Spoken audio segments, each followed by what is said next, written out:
Hello students, आज मैं आपको पावर शेयरिंग का थर्ड पार्ट पढ़ाऊंगी, जिसके अंदर मैं आपको फॉर्म्स ऑफ पावर शेयरिंग के बारे में बताऊंगी कि इंडिया में पावर शेयर किस हिसाब से है। उससे पहले मैं आपको बता दूं कि इंडिया में पावर शेयर क्यों की गई। इंडिया में पावर शेयर करने के दो रीज़न थे। एक तो इंडिया अपने आप में एक बहुत बड़ी कंट्री है, तो उसको स्मूथ रनिंग के लिए, क्योंकि इंडिया इतनी बड़ी कंट्री है और उसको हम इंडिविजुअली कोई उसको हैंडल नहीं कर सकता, इतनी सारी पॉपुलेशन है। फिर सेकंड, आपको मैंने बताया था किसी इंडिविजुअल के हाथ में अगर सारी पावर होगी तो वो उसको मिसयूज कर सकता है, तो मिसयूज ना हो पावर्स का, इसलिए तो दो रीजन से इंडिया के जो जितने भी पावर था उसको शेयरिंग किया गया। ठीक है, तो India is a democratic country, ठीक है, एंड प्रिंसिपल्स ऑफ डेमोक्रेसी। अब इंडिया एक डेमोक्रेटिक कंट्री है, तो वहाँ पे डेमोक्रेसी की क्या क्या प्रिंसिपल्स होते हैं। People are the sources of all political power. जो हम आम लोग होते हैं ना, जो कॉमन पीपल होते हैं, वही पॉलिटिकल पावर का मेन सोर्स होता है, क्योंकि वही लोग जितने भी लीडर्स होते हैं उनको गवर्नमेंट के अंदर लेके आते हैं by voting. They rule themselves through the institutions of the self governance. ये क्यों कहा गया है कि दे रूल देमसेल्फ, कि जो कॉमन पीपल हैं वही खुद को अपने आप रूल करते हैं, क्योंकि वो कॉमन पीपल ही लीडर्स को लेके आते हैं और वो लीडर्स ऐसा समझो कॉमन पीपल के बिहाफ पर काम करते हैं, तो इसीलिए ऐसा बोला गया है, they rule themselves through the institution of the self governance. Respect is given every group और एंड इट्स व्यूज।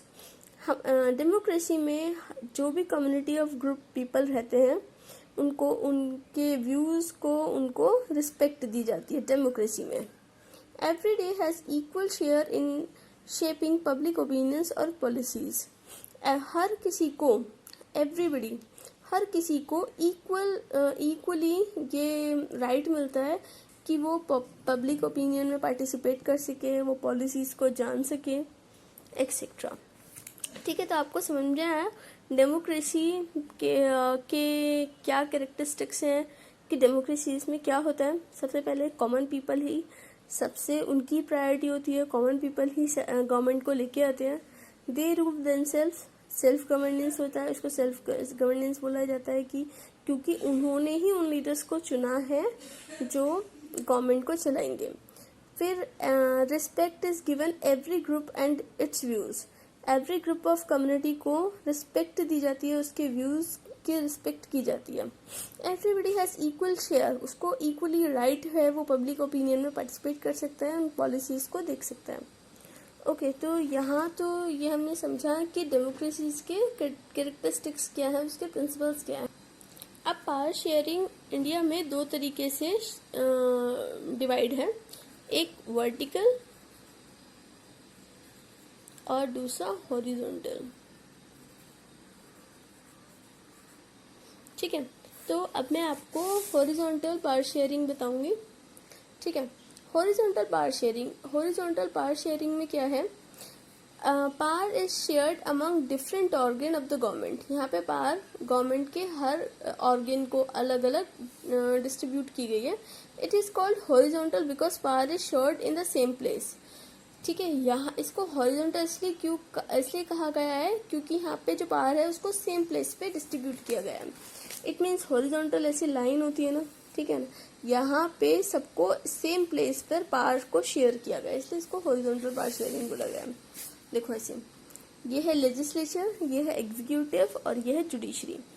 लेजिस्लेचर में कौन आता है, member of legislature assembly, parliament, मतलब जो पार्लियामेंट होता है ना, जहाँ पे सारे कानून बनते हैं, ठीक है, जो जहाँ पे सारे लॉज पास किए जाते हैं उसको बोलते हैं लेजिस्लेचर, पार्लियामेंट को। एग्जीक्यूटिव, जो उन कानून को एग्जीक्यूट करते हैं। The member of this group exercise power, उनके हाथ में पावर होती है, एंड होल्ड द अथॉरिटी, वो अथॉरिटी को होल्ड करते हैं। इट इंक्लूड्स ऑल मिनिस्टर्स इसके अंदर सारे मिनिस्टर्स आ जाते हैं, जैसे हमारा prime minister, human resource minister, finance minister, जितने भी मिनिस्टर्स होते हैं वो एग्जीक्यूटिव में आ जाते हैं। ठीक है। अब जुडिशरी में यानी कि हमारे कोर्ट्स आ गए, सुप्रीम कोर्ट, हाई कोर्ट। ठीक है। तो इस तरीके से ये तीनों अलग अलग लेवल पे इंडिया की पावर को डिस्ट्रीब्यूट किया गया है कि यहाँ पे जब हमारा यहाँ पे कोई बिल पास होगा, कोई कानून पास होगा, तो उसका हक किसके पास होगा? उसका राइट लेजिस्लेचर के पास। ठीक है। यहाँ पे अगर एक बार कोई चीज कानून बन गया, ऐसा नहीं है कि ये लोग अपनी मर्जी से कानून पास कर देंगे, ये सिर्फ उसके लिए वोटिंग कर सकते हैं। यहाँ पे बिल पास हो गया तो फिर वो उसको गवर्नमेंट में लेके आते हैं, उसको रन करते हैं उस बिल को। और अगर वो बिल में कुछ गड़बड़ है या फिर कोई जानबूझ के कोई गलत बिल पास कराना चाहता है, तो उसके लिए जुडिशरी बैठ रही है उनको रोकने के लिए, सुप्रीम कोर्ट, हाई कोर्ट। ठीक है। आपको इतना समझ में आया?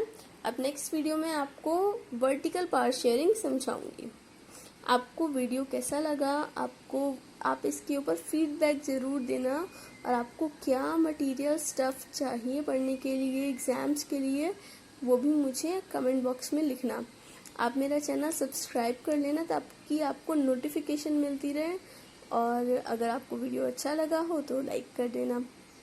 सेकेंडली, मैंने आपके लिए नोट्स भी बनाए हैं, सेम यही नोट्स आपको रिटन में मिल जाएंगे, डिस्क्रिप्शन बॉक्स में उसका मैं लिंक दे दूंगी।